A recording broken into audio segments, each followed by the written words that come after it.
यता चाहिँ अवलोकित करुणा यता चाहिँ वज्रपात अवलोकितको शिरमा माथि 4-5 छ नि अमिताभ बुद्ध पाँचवटा पञ्चबुद्ध गुरु पद्मसम्भव त्यही भएर बुझ्नै पर्यो जस्तै पोखरीमा चाहिँ दुईटा चाहिँ नागिनीहरू रक्षा गर्नलाई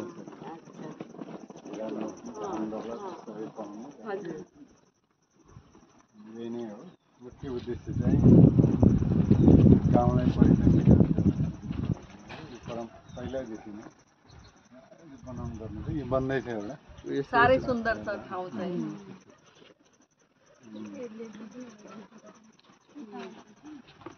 हिस्टोरीमा चाहिँ अलि बुद्ध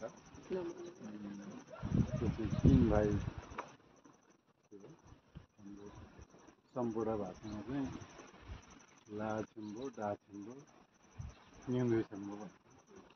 न्युङछम्बो भनेर चाहिँ नमो बुद्ध भयो अनि उहाँले चाहिँ त्यहाँ बाघिनीको डमरुहरूको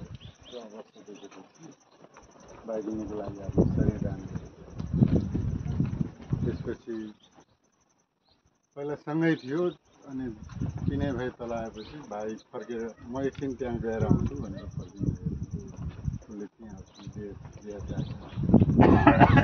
दाईहरूले देखेपछि दाईहरू चाहिँ एकदमै अवेगमा बाघ खोज्दै हिँड्ने क्रममा हिँड्दा हिँड्दै बैरागी उत्पन्न भूमि भनेर भनिन्छ लाछम्बो र डाछम्बो उहाँहरूले